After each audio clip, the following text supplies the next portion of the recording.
All right, we are rolling.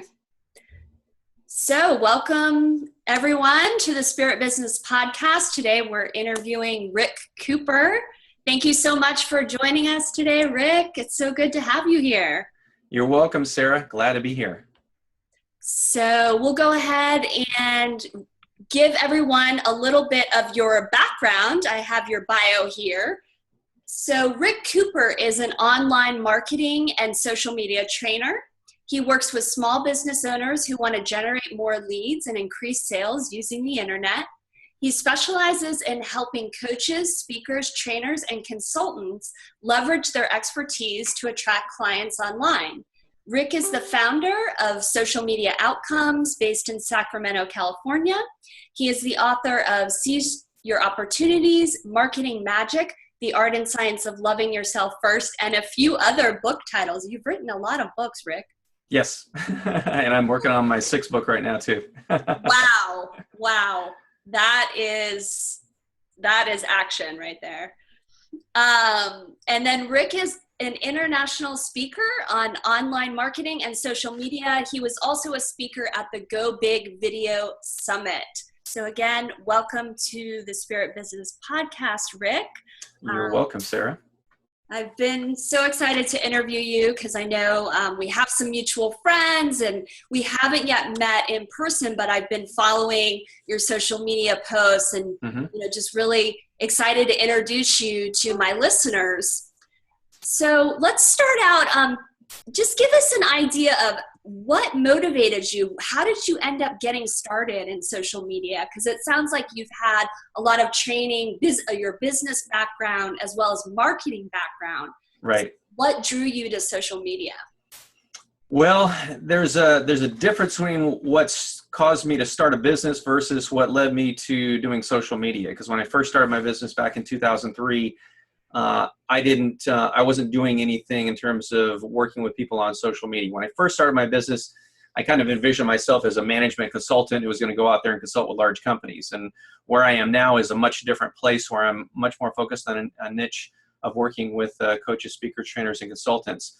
And what happened was along the way, I began kind of shifting from a more generic focus to niching down in the technology, the communications, and marketing area. And this all came about as social media sites, the way we think of social media today, was emerging. I myself have had a background in working with social media way before social media sites even existed. I can remember back in the 90s and even prior to that in the late 80s, signing on to bulletin boards and communicating with people there, being part of AOL chat rooms, participating on Yahoo groups.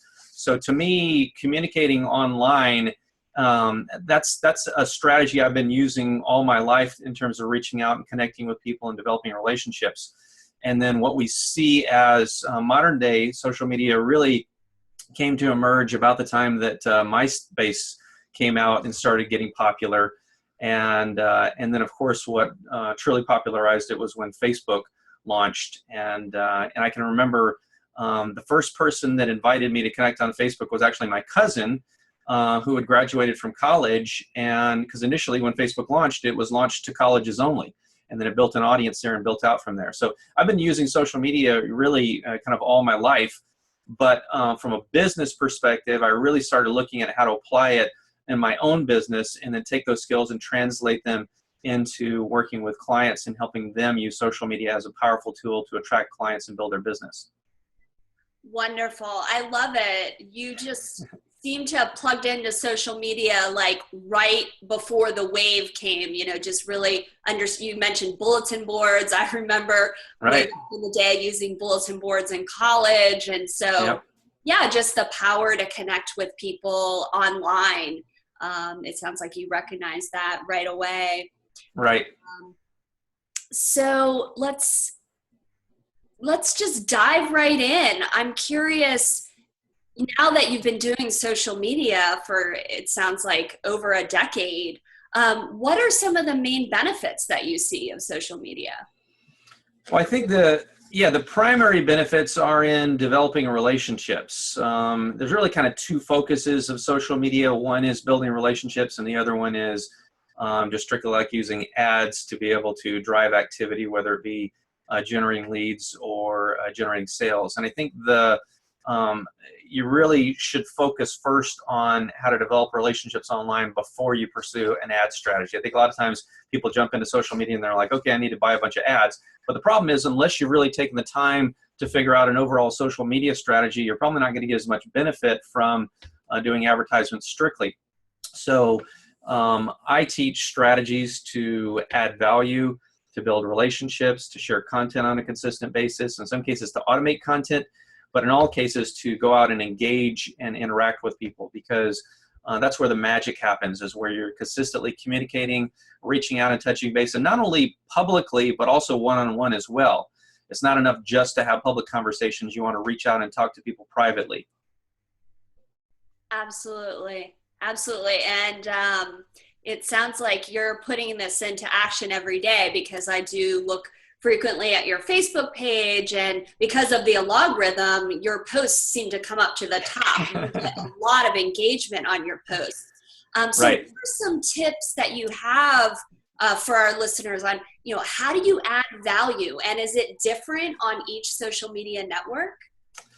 Yeah, it is. For one, I think you have to have a strategy of sharing different types of content. And so I'll run through a list of things that you can post out there. Quotes, tips, you can share strategies. I would certainly recommend asking questions, and we can talk about that a little bit later. You want to share graphic content. Facebook, for instance, recently launched the capability to add colorful backgrounds to your posts, which creates somewhat of a graphic type post, but it's still a text post. So that's unique to Facebook. Twitter is limited in the sense that you can only share short messages, about 140 characters or less, although they are expanding it so that you don't have to include the link for like if you're adding a link or adding an image that would contain a link. So that gives you a little bit more space there to type your message. And your strategies for engagement are different on different sites as well. Great, great. If you can hang on just a sec, I need Sure. to look at the recorder here. Seems to have. Okay, we're rolling again. All right. So, all right, let's dive into. So I could share a little bit more in terms of adding value. I think one of the things you want to look at is how do you share your own content? And you might write blog posts, you might write articles and publish them on different sites, you might be creating videos, and certainly you want to look for opportunities to share that content. You can also repurpose it and share it again in the future on some kind of a schedule or rotation to be able to get the information out there. In most cases, you'll probably get less interaction on that versus other types of things that you post. You also have to be careful when posting on your personal Facebook page. First, Facebook typically doesn't like you posting about your own business on your personal page, but there are strategies you can implement where you can share things first to a business page and then share it over to your personal page. So there are some things that you can do that will help you out in that regard. But you definitely want to be sharing your own original content and sharing other people's content also. Mm-hmm. Wonderful.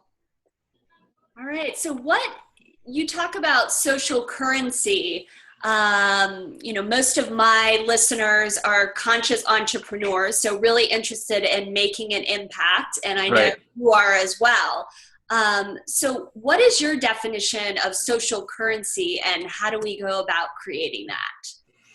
Well, first of all, I think it's important to recognize that on a lot of social media sites these days, there's kind of an attack mindset or an attack culture.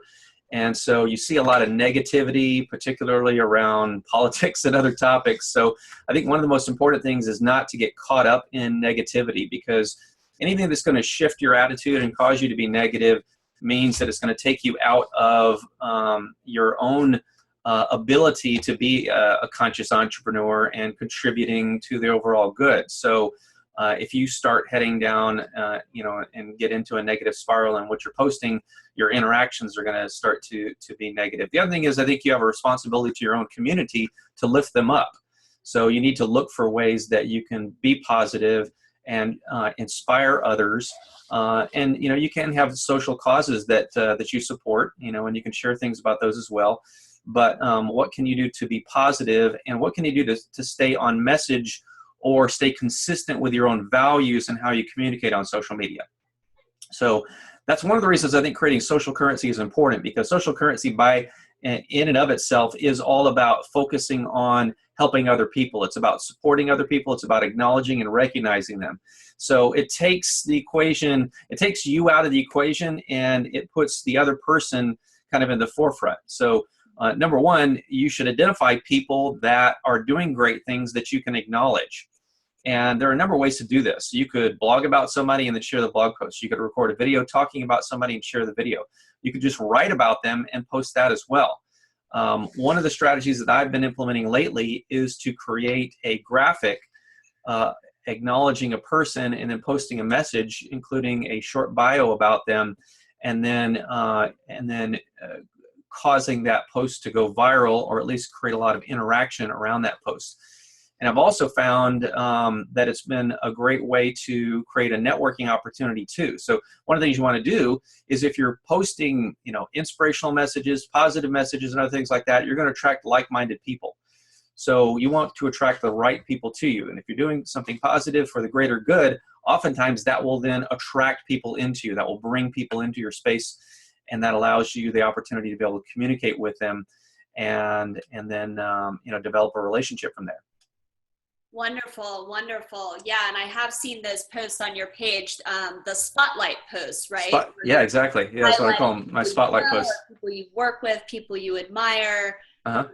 Yeah, just really wonderful way to, show your communities what someone else is doing, but also build the relationship at the same time. Right. Exactly. And I think the other thing is, one of the things you have to look at as a business owner is to have a pay it forward mindset. Too many people in business have a kind of gimme approach. They're kind of takers. There's a great book by Bob Berg called The Go-Giver, which is all about being proactive and giving to others. So I think having a pay it forward mindset, looking for how to pay it forward to others, creates opportunities for them to want to come back and help you. And this is not something that you need to do that you should do a couple days or a couple weeks before you need help, but really something that should be done months or years in advance. And I think most people wait way too long before they start trying to help out other people, to where there's the time period between helping somebody else and then asking for something is too short. And I just like to proactively look for people that I can reach out and help on a regular basis. And this works well, especially with influencers, by the way, because influencers by nature are automatically, they tend to be great communicators. They communicate often, and they also support other people. So, it's great to help other people out, and you won't necessarily, and you should never do it just strictly on a reciprocal basis unless it's, previously negotiated.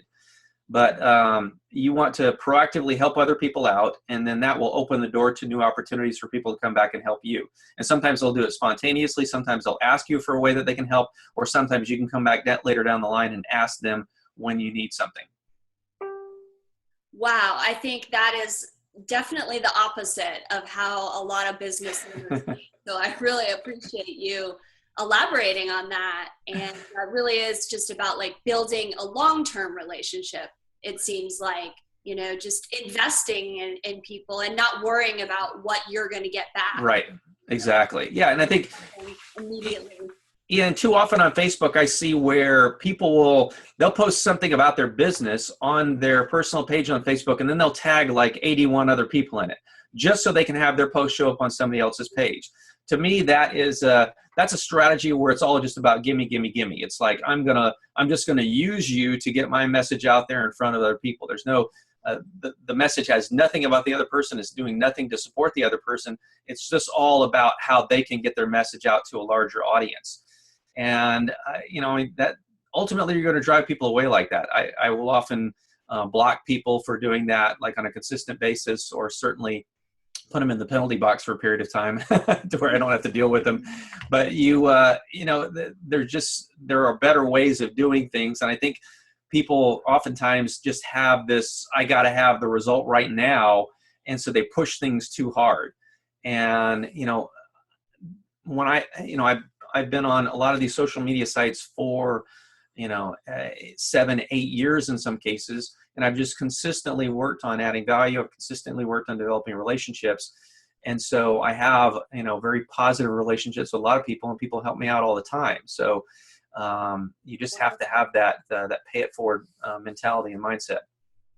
Yeah, I think I agree that people are definitely looking for that short-term result. They don't Right. want to invest the time. And yeah. And I also heard you say, actually, it was a video that I watched today. You had mentioned that it takes actually 7 times for someone to recognize your message. Can you talk about that? Why does it take multiple times, to kind of cut through the clutter? Right. And how do we keep motivated to kind of keep putting out the same message and not sounding cookie cutter?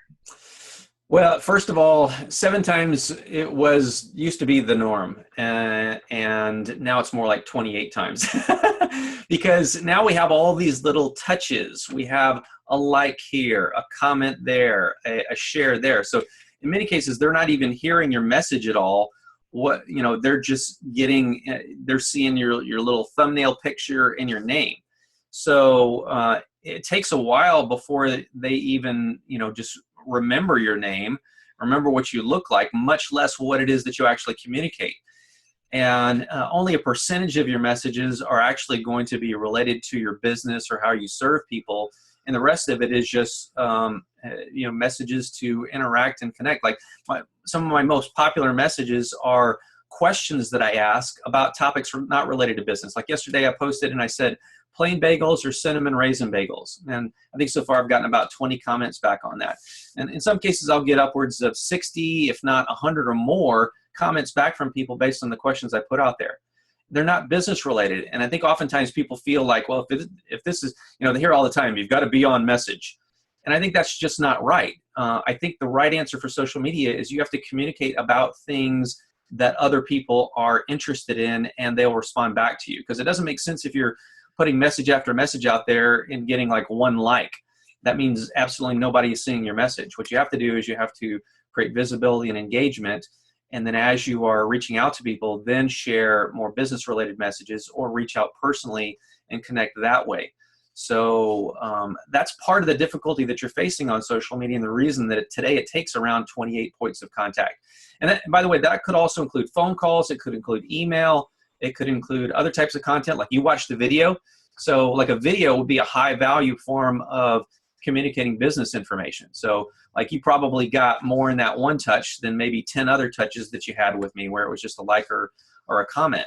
So, but it's that ongoing visibility and consistency of message over time that creates those opportunities for you then to have that high-powered payoff where you communicate a larger amount of information quickly, and where people get a sense of who you are and what you do and how you can help other people.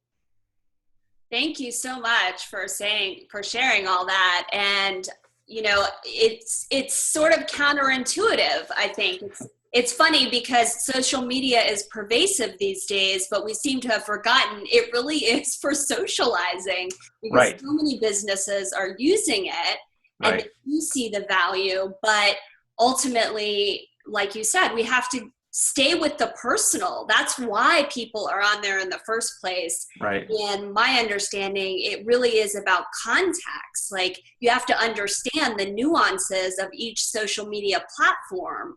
Right. And like you wouldn't post that same question on Facebook about the bagels, you wouldn't post that on Twitter. You wouldn't post that on Instagram. So you understand what people are on Facebook doing and how they're using it, and kind of show up to the party and just meld in and be yourself and, have fun with people. Right. So that actually adds value.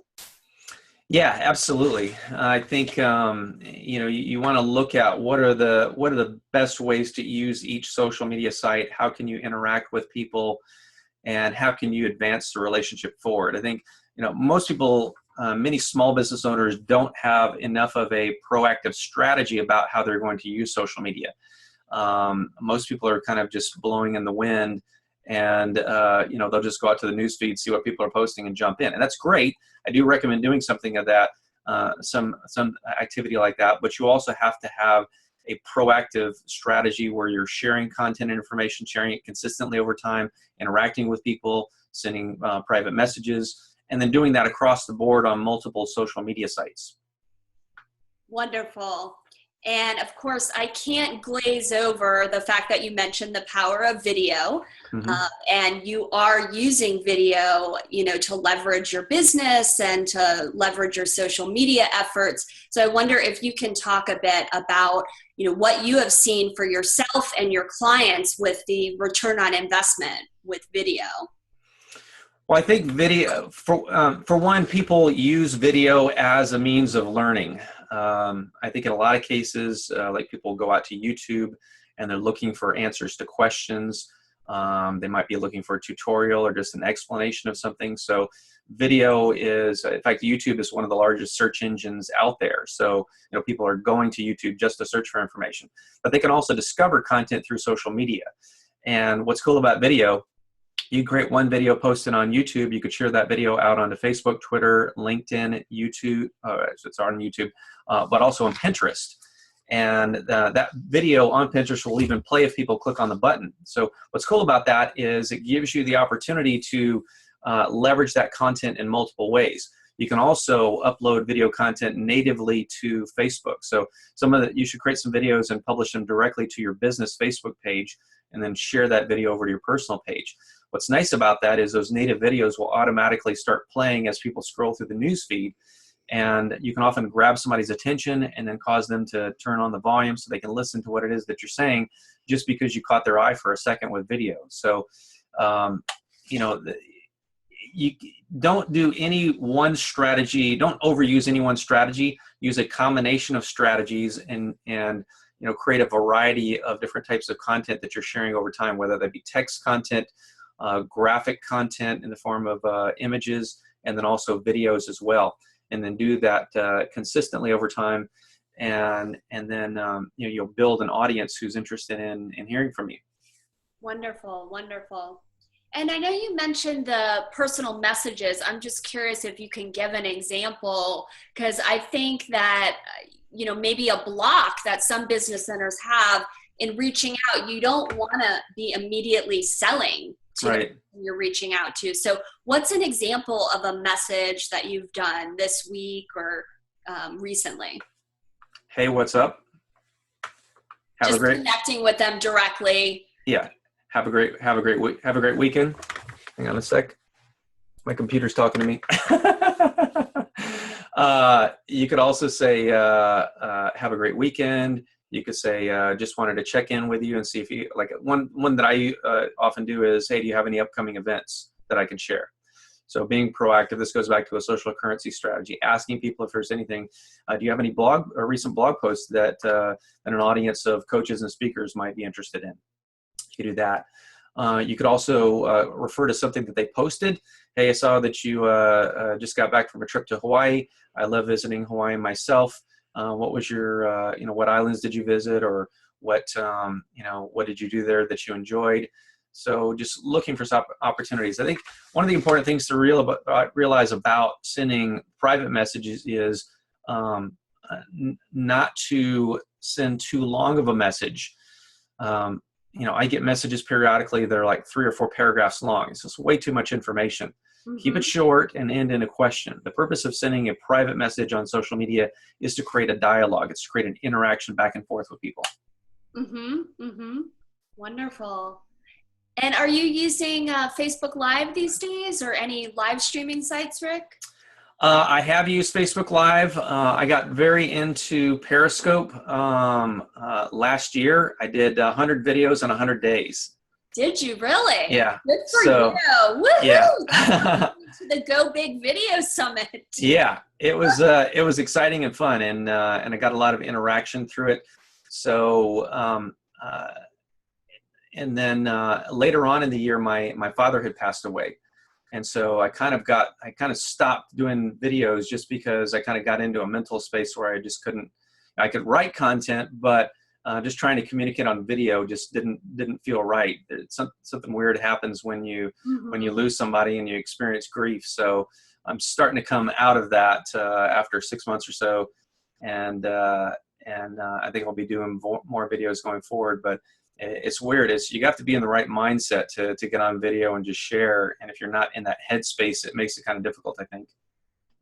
I completely understand. And, even just doing this podcast, we're recording it right now using Zoom, and then we've stripped the audio for the podcast. And, myself, I work with people all the time producing videos for them. That's my business. And I still have a hard time and have to have that little push. So I completely understand. It's a lot of visibility, and there's just so much more that goes into making a video. Absolutely. So let's see what other questions we have here. Well, one story I'd like to share. One of my clients, Susan Joy Schleif, she is an expert in the area of creating PowerPoint presentations, and she has really taken onto social media, in particular Facebook, as a way of communicating. And she likes creating graphic images, and so she'll do quote graphics and other things like that and post it out on social media as a way to create engagement. She's also been doing more of the questions and posting those to drive engagement. And I think what's important is to think about who your audience is, who you want to attract, what can you do to post messages consistently out there and create visibility. And in fact, she's launching a book coming up, which is on it's called Get Your Message Into Their Brains, Neuromarketing Secrets for Better Content Marketing Results. So what's cool about that is, social media is going to be a great tool for her to get the word out about her book. So a lot of times people have something that they're launching, something exciting that they're doing, and really that needs to be a whole process and a communication strategy to getting that message out there and talking about it. Because if you're creating something like an information product, it's not enough just to create it. You can guarantee you're probably going to have to do months and months of communication to get the word out. And I think oftentimes people underestimate the amount of marketing and the amount of communication to help spread the word and how long it takes to actually filter down. Like I love listening to podcasts. And oftentimes I'm listening to podcasts that were recorded like 3 and 4 years ago, and in some cases even 5 years ago. It takes a long time for content to kind of filter out there and reach people. And so you've got to start early. You have to post consistently. You have to innovate and try different techniques, both written, audio, and video, to get your message out there. And talk wherever you have a chance to talk, whether it be doing interviews like we're doing today on the Spirit Business show and podcast, and then also through other methods and just hosting your own events. So I think a lot of people are afraid about communicating. They're afraid to get the word out there, and that also translates into how they're on social media. In other words, they don't show up. I think you have to remember that out of sight is out of mind. If people don't see you, they don't know who you are, they don't know what you do, and they certainly probably won't be doing business with you, and they're probably not going to refer other people to you. So the most successful people are the ones who are out there communicating on a consistent basis. They're getting the basics done, and then they're pursuing more advanced strategies like doing advertisements and other things as a way of getting their message out there. Video production. Right. Absolutely. Strategy. Definitely. Yes. Yeah. You have to start somewhere, right? So it's just all about getting started and then building on that strategy, it sounds like. Exactly. Yeah. And experiment, try out different things. I know what my audience will respond to based on the fact that I've posted tens of thousands of times, and I understand what it is that will get people to respond. In fact, sometimes I'll put something out there, doesn't get a response. I'll delete it and put something else out there 5 minutes later, and that gets a response. So, don't be afraid of failure. Just try things out and see what works. Wonderful. Well, I have one last question for you before we wrap up, and we'll definitely tell everyone how to get in touch with you. I know the $1,000,000 question is going through everyone's head in time management with social media. Right. So many business owners just feeling so busy, as you said, creating their own products and putting out their services, especially if they're a solopreneur or they're just getting started. How do you manage your time, and what are some of the best ways, to be effective with social media, but to not be spending hours every day? Right. Well, number one, I think it starts with allocating time for social media. And so you might only have a half an hour to spend on social media per day. And if you have a half an hour, then you want to maximize that opportunity. So it's having a system, a process, or a set of a routine of things to do when you're out on social media. Block time in short increments, like 10 to 15 minutes. Like when I go out to Twitter, I set a timer for 10 minutes. And when I'm done, I leave Twitter, because I can get a lot done in 10 minutes on Twitter. It takes a little bit longer on Facebook. I'll often set that for 15 minutes. The other thing is come back later. Don't just spend 2 hours on Facebook and then disappear for a day or two. It's better to do 15 minutes, say in the morning, 15 minutes in the afternoon, and 15 minutes in the evening, because that allows people an opportunity to interact with your posts that are out there. And I recommend automating some content. There are some experts out there who say don't automate content because you don't get as much visibility, or your posts may not be seen because they're coming from a third-party application. But I think having something being posted consistently is better than nothing. And for a lot of people, they're in a position where they just can't be out on social media at the best times. So if you have something posting, even if it's automated, that's still better than disappearing for a day or two and then coming back. Wonderful. And I like the idea of the timer, the Twitter timer, because I'm not disciplined. Once I get onto Twitter or Facebook, hours go by, and right, really exactly, have so much for business. So yeah. Absolutely. Well, yeah, it becomes the default distraction too. See, if you don't have a set schedule, then Facebook is what you do when you're bored and you don't want to do your real work. You go out there and you're not going to be as effective because you're just trying to distract yourself. So you really have to treat it like you might be doing your own email marketing or writing a blog post or something else like that. Have that level of discipline when it comes to social media.